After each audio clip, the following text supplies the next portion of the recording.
Professora Maísa com vocês para falar de língua portuguesa, para estudar gêneros textuais, ok? Estamos fazendo revisão. O que a gente vai ver, né, na nossa revisão? Você já viu a aula passada de conto, a gente mantém o gênero conto, tá, nessa semana, e aí trabalha com poesia depois, tá? São dois gêneros importantes na nossa revisão e predicado verbo nominal, né, para nunca mais esquecer. Vamos lá? Ok, então veja, antes da gente iniciar, a gente sempre tem a nossa temática inicial que está dentro do tema. Eu vou manter a narrativa indígena que a gente estudou na aula passada e a gente vai conhecer um pouquinho mais da cultura indígena, né? Eu coloquei aqui para você um trecho do Munduruku. Você já conhece o Munduruku?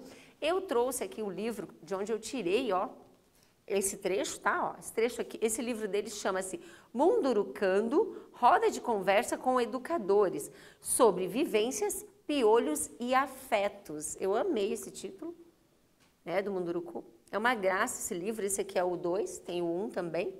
E aí eu tirei esse trecho para você, olha só. Precisamos, amigos e amigas, nos libertar desse conceito que desvaloriza a nossa diversidade. Precisamos entender que não existem índios no Brasil, né? A gente falou de indígena. Precisamos aprender como chamá-los, conhecê-los e, principalmente, valorizá-los. E a maneira que mais bem podemos fazer isso é conhecendo-os da melhor forma possível, certo? Vamos conhecer um pouquinho mais? Trouxe para vocês um conceito, o conceito de tempo do indígena.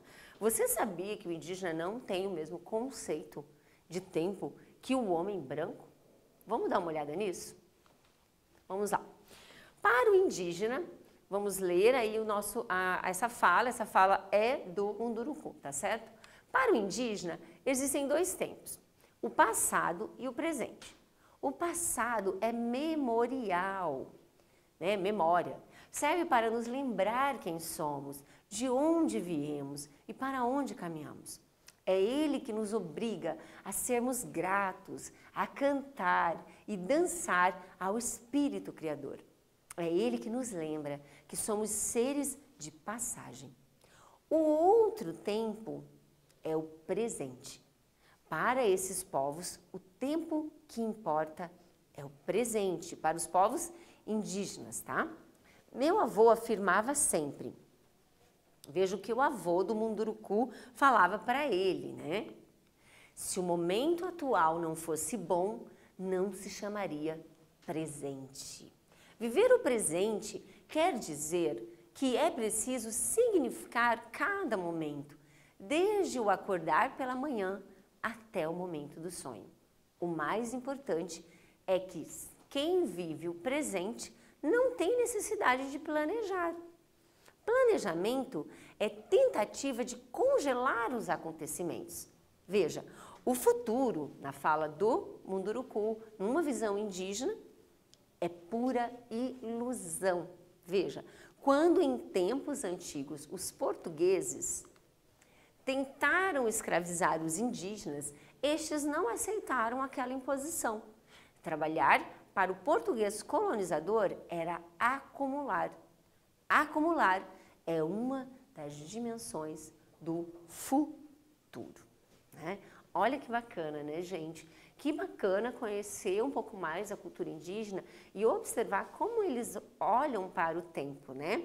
Você talvez tenha observado que é um pouco diferente da visão do homem branco, né? Nessa correria, nesse estresse de acúmulo, de correr, de planejar tudo aí, né?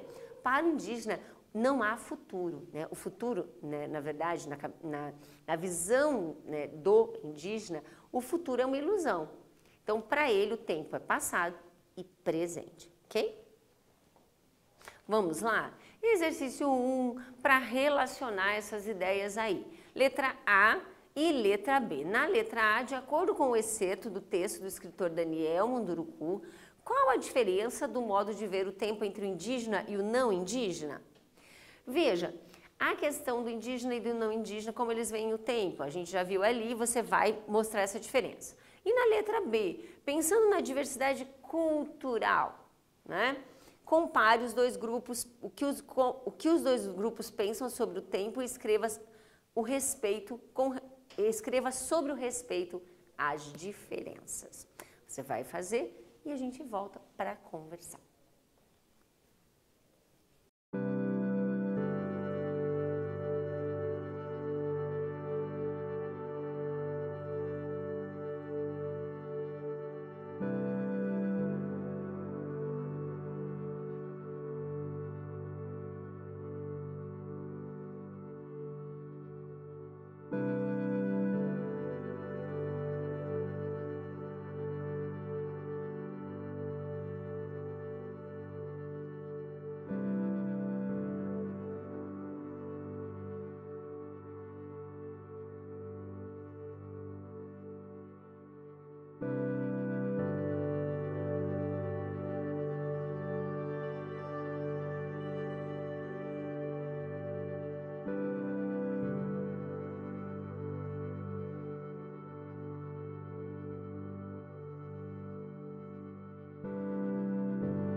Então, pelo excerto e pelo que a gente já tem conversado sobre cultura indígena, né? O que você respondeu? Na letra A, a gente tem ali, né? Qual a diferença do modo de ver o tempo entre o indígena e o não indígena? O que a gente viu é que o indígena, ele tem dois tempos, né, dentro da sua cultura, que é o passado e o presente. E para o indígena, o futuro é uma ilusão, né? E diferente do não indígena, né, ele então não tem essa necessidade exagerada de planejar, né, ou de acumular, né, principalmente bens, etc. Por quê? Porque o futuro é uma ilusão, então se aproveita o momento presente com base nas suas memórias de passado, certo? Ok, na questão 2, pensando na diversidade cultural, olhar para esse grupo então, né, para o povo indígena, tá? Os povos indígenas, na verdade, e para os não indígenas, né? A gente poderia dizer que há uma diversidade cultural na maneira de pensar tempo. E aí, pensando sobre o respeito às diferenças, é preciso que nós, principalmente nós, não indígenas, respeitemos a maneira de se pensar o tempo, né, da cultura indígena, né? Então, nesse sentido de respeito às diferenças, o que a gente está querendo com essa segunda questão aí do exercício? É pensar que maneiras diferentes de pensar o mundo, a vida, o tempo e a sociedade não são nem melhores e nem piores. São maneiras diferentes e todas elas se explicam na sua cultura e têm a sua significação e devem ser respeitadas, ok?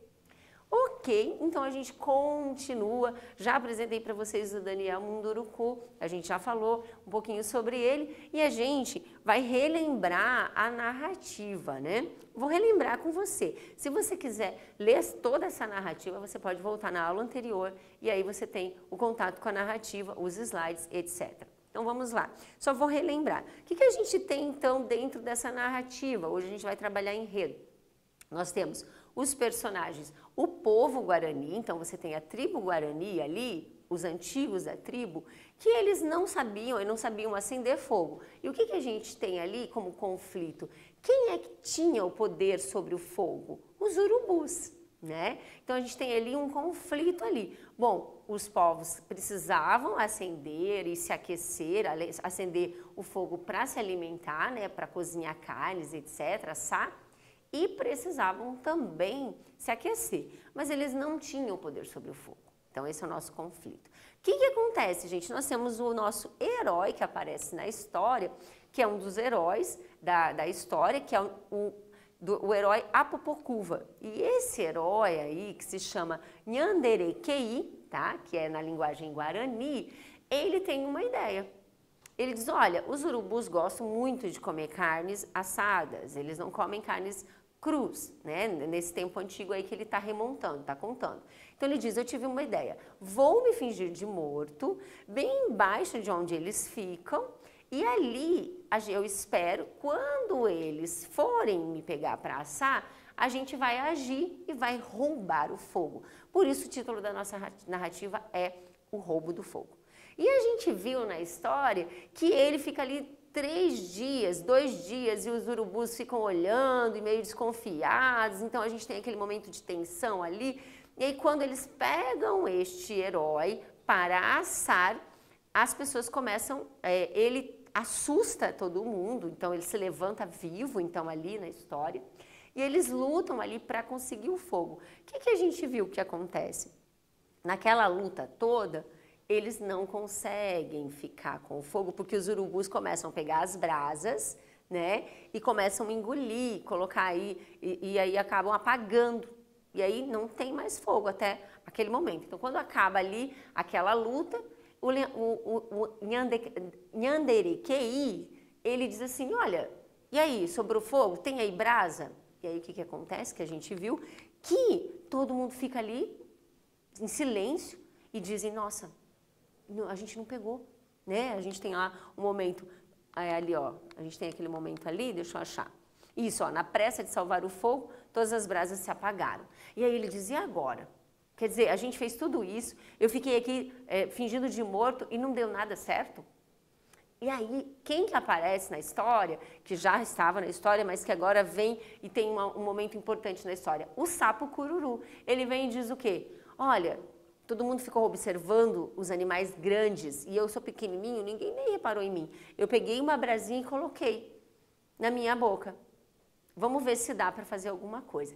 E a gente viu que no final acontece algo bem bacana. O Nhandequiri, ele começa então a soprar na brasa e dá certo. E eles conseguem ficar com fogo, até conseguem vencer, porque daí os urubus acabam não gostando muito daquela fumaça que é feita ali e eles acabam indo embora e deixando o fogo para os homens. E o final da nossa história diz que os velhos do povo Guarani até hoje guardam um pilãozinho com brasas e madeiras ali, que tem as brasas para sempre ter o fogo, o domínio do fogo, a posse do fogo, né? Uma história bem bacana, uma história oral, que relembra a narrativa que a gente está falando de narrativa e do conto aí na extensão, certo?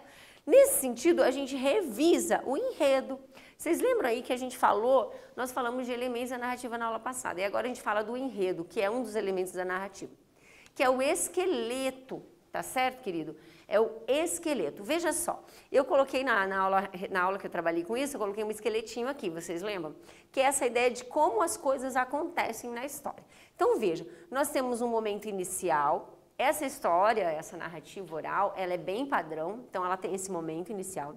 Ela tem uma complicação, a gente viu que já no começo a gente tem um problema, que é, olha, os homens do povo Guarani querem, né, os indígenas querem assar, querem ter o fogo, mas eles não têm, porque está na posse dos urubus. Então você já tem uma complicação, que aí é o problema da história, o conflito. Aí a gente vai para um clímax, que é um momento de maior tensão na história, que a gente fica um pouco preocupado com o que vai acontecer, e a gente caminha para a conclusão, para o desfecho, que é a situação final, certo? Bom, dito isso, então, dentro desse esqueminha, tá? Então, veja, linear, você tem aí um ápice, e aí você tem um caminho para voltar na linearidade de novo. Então, você tem aí um problema, algo que tira a linearidade da história, que atrapalha um pouco, entre aspas, e aí você tem de novo uma linearidade no final. Ok, pensando sobre isso, a gente vai para o exercício 2, tá certo? Que é revisar as partes da narrativa. Eu falei para vocês agora, e eu quero que você relembre, o que é equilíbrio inicial? O que é complicação? O que é clímax e o que é desfecho? Eu acho que você já sabe muito sobre isso, você só vai revisar, tá bom? Tem muitas histórias aí que você tem acesso e com certeza essas partes estão bem claras na sua cabeça. Tempo para você e a gente já volta para fechar com isso aqui.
Conseguiu relembrar? Vamos ver. Bom, equilíbrio inicial, aquele início da história tranquilo e sereno, né, gente? Ó, início da narrativa.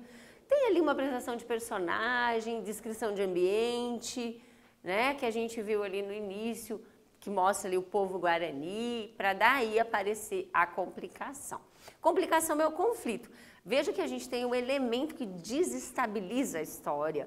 Esse é o conflito. Gente, sem conflito, nós tivemos uma aula bem bacana sobre conflito, que a gente falou, né? O problema é necessário dentro da história. Tem que ter algo para desestabilizar, tá certo? Ok? Então, conflito é o elemento que desestabiliza a narrativa. Na letra C, eu perguntei sobre o clímax. O clímax é fundamental para dar para preparar, né, o espectador, o leitor para o final. Então veja que é um momento de maior tensão dentro de uma narrativa. Nos capítulos das séries você percebe isso muito forte. O clímax daquele capítulo é sempre muito emocionante, né, dependendo do que você está vendo, né, algumas séries de aventura e tal. Na letra D, desfecho. O que é o desfecho? É quando tudo se resolve. Se resolve para o bem, se resolve para o mal, se resolve de modo trágico, se resolve de modo cômico. Quer dizer, mas se resolve. Não há mais conflito, tá certo? Nesse sentido, porque algo foi resolvido ali, tá certo? Ok? Pode ser feliz ou não, como a gente já falou. Belezinha? Exercício 3, nessa linha de revisão aí que você já está bem acostumado. Então veja, pensando no esquema que eu mostrei para você, né, e que a gente acabou de falar dos elementos da narrativa, a gente volta para os elementos, para os momentos do enredo da narrativa do Munduruku, que a gente já falou que é o fogo do roubo. Então veja, qual a complicação dessa narrativa do Munduruku? Qual é o momento de maior tensão daquela narrativa? Como que acontece o final? É um final feliz? Feliz para quem, né? Eu pensei nisso, né? Final feliz, mas feliz para quem? Não é verdade, gente? Porque um final feliz sempre tem alguém que não ficou feliz. Então, tem sempre uma parte que não vai ficar feliz. Nesse caso, que final é esse, tá? Vou dar tempo para você e a gente volta para a gente conversar e fechar essa discussão.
Vamos voltar para a nossa narrativa? Olha lá, pessoal. Qual é a complicação? Nós vimos ali o fogo ser posse dos urubus. Você tem um problema porque o povo Guarani, os antigos do povo Guarani, queriam ter o fogo para se alimentar, para poder aquecer a carne, cozinhar, assar e também para se aquecer. E eles não tinham. Então esse é o problema, tá? Então, o fogo ser posse dos urubus e os homens não poderem usar. Na letra B, eu perguntei sobre o clímax. O clímax vem logo depois do conflito, na verdade é o ápice do conflito, tá certo? Lembra que a gente falou disso? Qual o conflito? Quando que é o clímax? Quando os urubus vão queimar o herói indígena. Então veja que a gente fica um pouco preocupado naquela cena, né? Porque a gente fica pensando, nossa, eles pegaram o herói e agora vão colocar ali para assar. E agora? Ele vai morrer. Então a gente fica um pouco preocupado. E aí a história diz que ele estava com uma resina no corpo e ele não se queimou e logo após ele já se levanta dali para lutar ali para roubar o fogo, tá certo? Na letra C, a professora pergunta sobre o desfecho. Nesse caso, nessa narrativa, o povo Guarani sai vencedor e eles conseguem roubar o fogo, conseguem se apropriar do fogo para poder utilizar como eles precisam, né? Então, eles vencem os urubus, né? Certo? Bem tranquila, né? Essa narrativa para a gente revisar, tá certo? Ok, dito isso, vamos para um quiz, pessoal? Vou fazer o quiz com vocês aqui já. Qual personagem salva a aventura no final do conflito? Gostei bastante, né, dessa ideia aí. Foi o sapo cururu. Achei bem legal quando ele fala, né? Olha, eu sou pequeno, ninguém reparou. Então isso é bem legal nessa ideia de ensinamento, que a gente às vezes não dá valor às coisas pequenas, né? Ou até às vezes a pessoa mesmo se sente um pouco pequeno demais ou fraquinho, mas tem ali algo que ela pode fazer, que ela pode se destacar, né? Então, assim como o sapo que salvou o povo naquela situação, né? Legal? Então, vamos lá. Vamos revisar os predicados. A gente está fechando sintaxe, né? A nossa revisão vai se basear no predicado nominal, verbo nominal. Saber o predicado verbo nominal implica saber o predicado verbal e o predicado nominal. Então, por isso eu trouxe aqui para vocês um mapinha, tá? Eu tirei aqui desse site, ncores.com.br, depois você pode buscar lá, tem uns mapas legais. E aí, nesse mapa, você tem os predicados. O verbal, vamos lembrar, olha lá, dê uma olhadinha ali nos desenhos. O mapa mental é bem legal para revisar. Se você tem o costume de fazer, continue fazendo, porque você revisa bem com cor, com letras e com abreviações e até desenhos. Veja, predicado verbal. O que ele tem, gente? Verbo intransitivo ou verbo transitivo, que indica uma ação.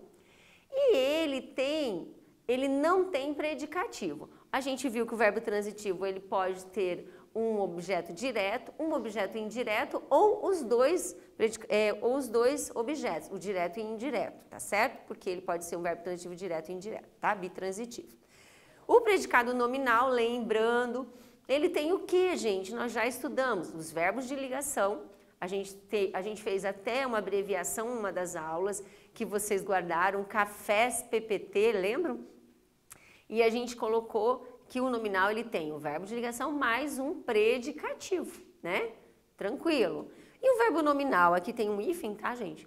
O verbo nominal, o que a gente teria? A gente tem um verbo intransitivo mais um predicativo, ou um verbo transitivo, que pode ser dos 3 tipos, tá? Ou transitivo direto, ou indireto, ou transitivo direto e indireto, mais predicativo. O predicativo, ele é o quê, professora? Uma exigência do predicado verbo nominal, tá? Bem legal isso aqui. Se você guardar isso, você não esquece mais, não é verdade? Então, vamos fazer um exercício? Vamos lá. Coloquei aqui um exercício para nós. Exercício 4. Identificar os tipos de predicado. Revisando aí, vou dar um tempo e eu volto para a gente corrigir.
Vamos voltar e revisar aqui. Olha lá.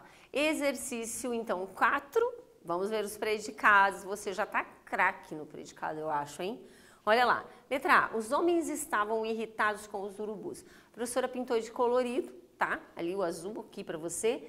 O predicado. Estavam irritados com os urubus. Estavam, aqui é o quê? O verbo de ligação. Então, nós temos um predicado ali nominal. Verbo de ligação, irritado, gente. Irritado é o quê? É uma característica, tá? Dos homens. Predicativo do sujeito. Então, predicado nominal. Depois de anos, Nhanderequei voltou à sua terra. Voltou à sua terra. Veja, voltou à sua terra. Você tem um verbo que indica uma ação, tá? Predicado verbal. Pronto. Os urubus esperavam firmes em seus postos. Olha lá. Quem espera, espera. Então, você tem um verbo intransitivo. Firmes. Quem está firme ali? Quem está firme? Os urubus estão firmes, então você tem aí um predicativo do sujeito, certo? Então, predicado, verbo nominal, tá? Conseguiu fazer? Deu para fixar bem? Vamos lá. Continuando, eu vou fazer um quiz com você para a gente fechar. Olha lá. Onde há predicado verbo nominal? Vou te dar um tempo e depois eu volto para ver se você acertou a alternativa.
Conseguiu achar o predicado verbo nominal? Olha só, letra D, né, gente? Quem deixou o preocupado? A notícia é o nosso sujeito. Deixou o. A gente viu que esse pronome aí, ele funciona como objeto direto, né? Seria aí a gente teria a ideia do ele ali. Deixou ele preocupado. Aí que é objeto direto. Preocupado é o que, gente? É uma característica, aí no caso, do ele, né? Dessa pessoa aí, masculino aí. Então, nesse caso, um verbo você tem aqui também um verbo de ação.